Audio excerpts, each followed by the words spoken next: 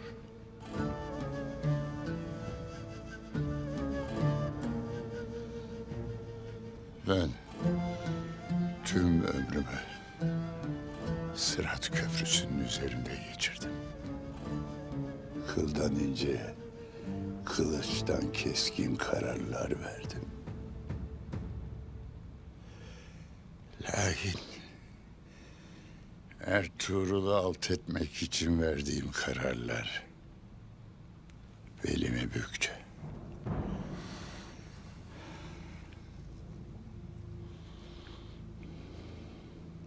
Teslim mi olacaktık baba? O çobana teslim mi olacaktık? Biz ne yaptıysak obamız için yaptık. Onurumuz için savaştık. Da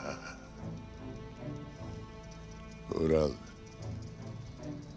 o çoban dediğin bugün bizi mağlup ettiği düşmanlar sürüsüne kattı Ural.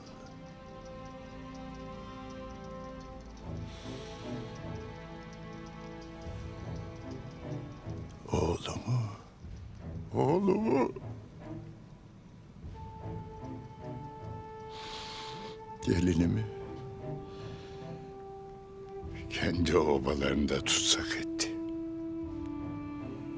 Gayrı ömrümün sonuna geldim bilirim. Azrail'in nefesi ensemdedir.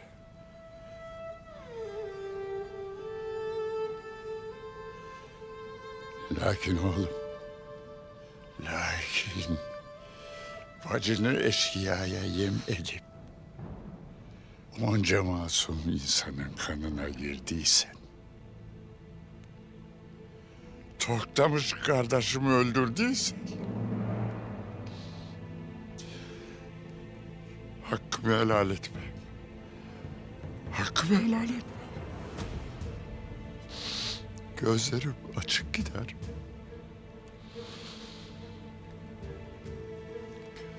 Candar Bey. Bir şerefli bey yerine onursuz, şerefsiz bir katil yetiştirdiyse yazıklar olsun bana. Yazıklar olsun. Yazıklar olsun. Baba! Buradan çıkacağım. Göreceksin. Her şeyi düzelteceğim. Hak ettiğimiz ne varsa hepsini bir bir alacağım. Baba. Eğer bu fitneye kurban gidersem Çolpan'a sahip çıkasın. Torununa sahip çıkasın baba.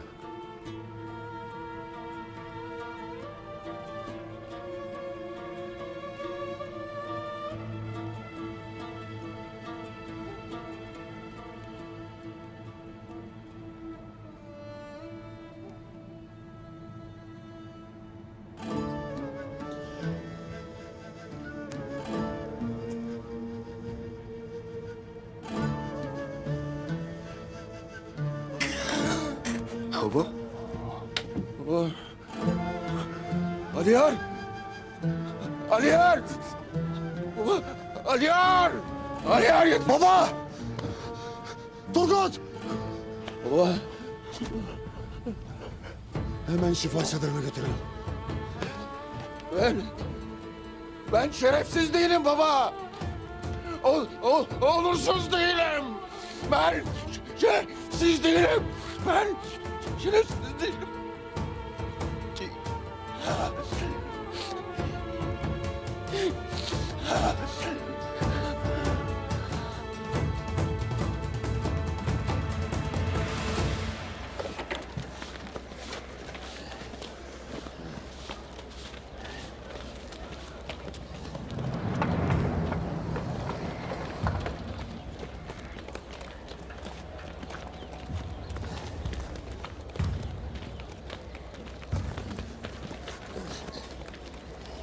Destur. Tövbe yarabbi. Bu yerden bitmenin burada ne işi ola ki?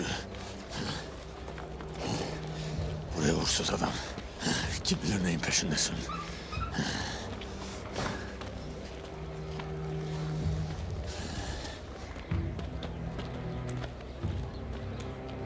Moğollar saldırıya geçti. Artık benim devrim başladı Petrus. Türkleri bu topraklardan sürme vaktidir. Sultan Alaaddin Moğol belasının korkusuyla tir tir titrerken biz hakkımızı alacağız. İmparatorumuz Sulh'u bu kadar savunurken bu nasıl olacak komutan Vasilius? İmparatorumuz sarayında keyif çatma peşinde. Rahatının bozulmasından korkar. Lakin imparatorların daha çok korktukları bir şey vardır. Halkın ayaklanması. Kendi halkımızı mı ayaklandıracağız? Ya gerekirse. Şunu unutma Petrus. Savaşı halk başlatır, halk bitirir. Eğer şerefli halkımız Türkler tarafından öldürülen Aziz Efendimizin intikamını almak isterlerse bu savaşı kimse durduramaz.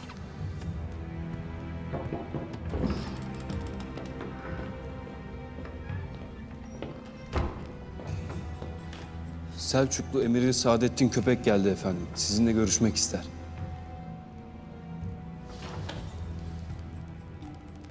Gelsin bakalım.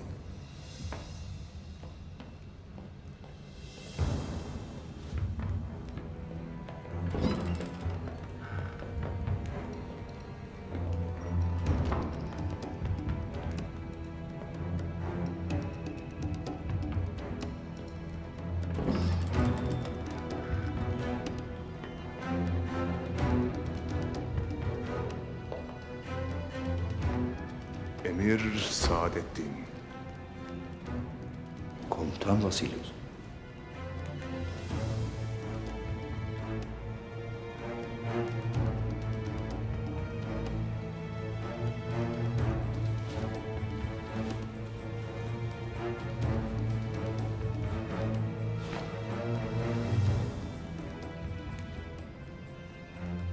Bak komutan. Hakikat deri bir haritanın üstünde değil. Fakat bizatihi toprağın üzerinde vuku bulur. Ve bizler toprağı kanla sularsak nebatı acı olur.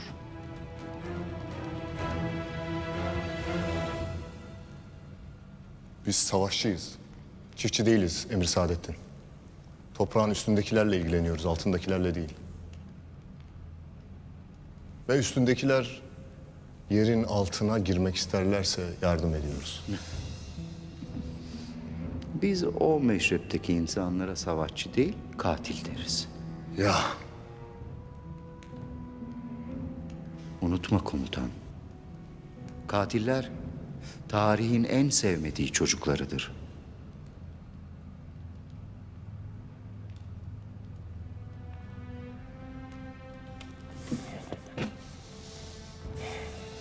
Sizi hangi rüzgar attı kaleme bilmek isterim. Neden Vasilius? Ne niyetle geldiğime göre mi ikramda bulunacaksın? Size ancak vaktimi ikram edebilirim. Kıymetli vaktini kabul etmekten şeref yap oldum. Buraya üzerinde geceler boyu tatlı hülyalara daldığın o haritanın asla senin istediğin gibi değişmeyeceğini bildirmeye geldim. Masamın üzerinde duran o harita tarih boyunca defalarca değişmiştir. Fakat onu değiştirenler tatlı hülyalar peşindeki küçük çocuklar değil. Gerçeği idrak etmiş büyük komutanlardı. Gerçek benim. Gerçek Selçuklu'nun kudreti. Ve sen yıkılamaz, fethedilemez sandığın bu küçücük taştan kalemde büyük bir komutan olduğunu sanan sen.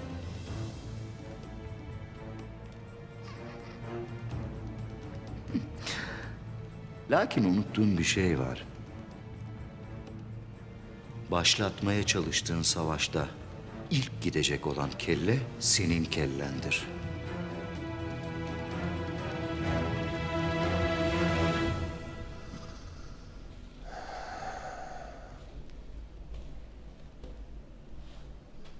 Saadettin Köpek Allah'ın adaletini savunacak kadar şerefli biri değildir. Tedbir almakla iyi ettim beyim. Bu hamle köpeğin elini, ayağını bağlayacaktır. Emir Saadettin İmdi'ye dek ne iplerden kurtuldu Artuk Bey. Bizim hamlemiz onu anca yavaşlatacaktır. Bir sonraki hamlesini bilemezsek Moğol itinin etmediği zulmedecektir bize. Beyim, destur var mıdır? Gel Bamsı.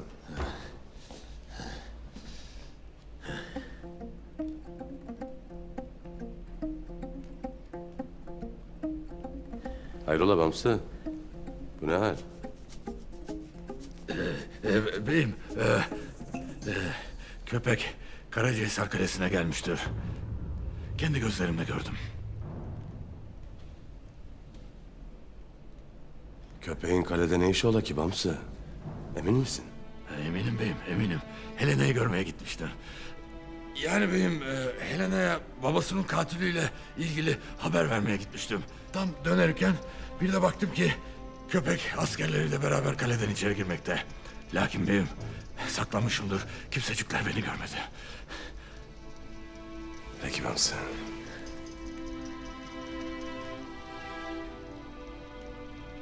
Demek Helena'yı görmeye gitmiştin ha?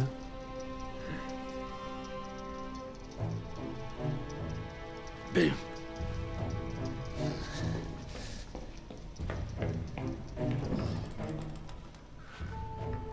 İti andık. Haber geldi beyim. Bu köpek kalede ne arar? Bir karın ağrısı olmasa kaleye gitmezdi Artuk Bey. Tekfur'un ölümü Bizans'ı kudurtmuştur beyim.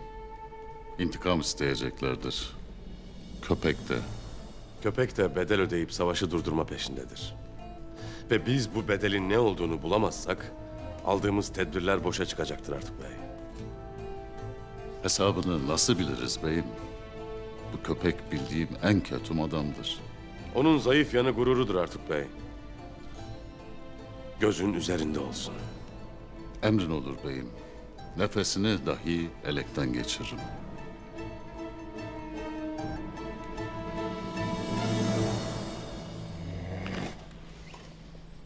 Savaşı başlatmamı istemezsin demek. Savaş, hasta devletlerin ilacıdır Emir Saadettin. Bunu bilmemene şaşırdım. Devletlerin içinde veba yayıldıkça bunu çözecek olan savaştır. Senin devletin hasta. Moğollar kara veba gibi yayılmakta. Siz de bunlarla uğraşacağınıza gelip burada Tekfur'u öldürdünüz. Tekfur'un ölümünden ne kadar üzgün olduğumu bilesin. İmparatorun kervanının basılmasından da. Eminim sen de benim kadar üzülmüşsündür. Hatta o kadar üzülmüşsündür ki Tekfur'un ölümüyle boşalan koltuğa kimin oturacağını dahi düşünmemişsindir. Koltuğa en kısa sürede biri oturacak. Bundan şüpheniz olmasın. Benim de yok. Siz evvela bunun bedelini nasıl ödeyeceksiniz onu düşünün. Buraya seninle laf tokuşturmaya gelmedim. Ya? Buraya sana bir seçenek sunmaya geldim. Ural'la bir olup oynadığınız oyunlardan haberdarım. İmparatordan habersiz çevirdiğin işlerden de. Komutan, Tekfur'u Ural'ın öldürmediğini ikimiz de biliyoruz. Madem Tekfur'un koltuğunu bu kadar istiyorsun, âlâ alacaksın. Yok eğer illaki savaş çıkartacağım dersen, orduların İznik'ten çıkmadan helak olacak. Bu da sana Emir Saadettin köpek sözüdür. Velhasıl Tekfur'un katilini sana vereceğim. Sen de onu alıp imparatora vereceksin ve yeni Tekfur olacaksın. Bu savaş çığırtkanlığından da vazgeçeceksin.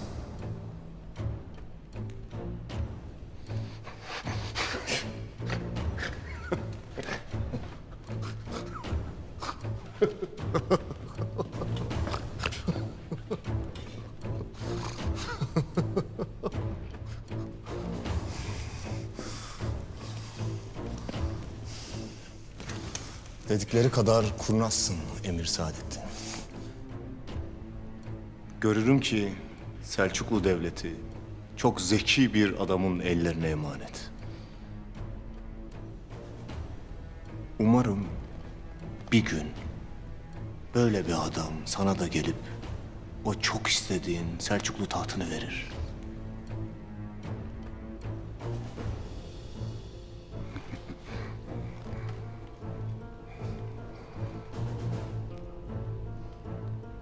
Anlaştık yani. Anlaştık demedim. Ertuğrul benim işime burnunu sokmaya devam ederse bu iki devlet arasındaki sulhün sözünü veremem. Sen Ertuğrul'u bahane edip savaş çıkarma. Ben sana o sulhun sözünü veririm. Ertuğrul'a gelince o da haddini bilecek. Lakin bu haddi bildirecek olan asla sen değilsin. Selçuklu Devleti kendine bağlı bir beyin dirliğini sağlamasını bilir. O halde devletiniz hırçın çocuğunuzun dizginlerini çeksin. Benim kalemin etrafında at koşturursa bir daha nallarını sökerim. Ayrıca o mahkemeye ben de geleceğim. Katilleri bizzat kendim alıp götüreceğim. Ondan sonra anlaşmış olabiliriz. Dileğin buysa mahkemeye gel. Lakin Selçuklu'nun yargıladığı suçluların hükmünü Selçuklu infaz eder.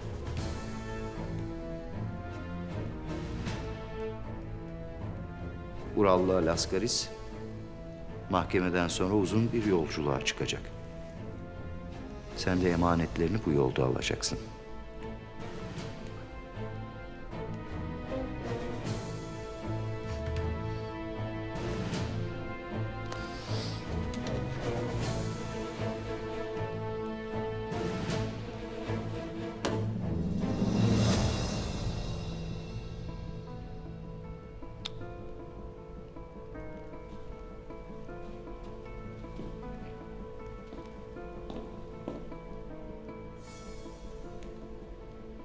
İlginç.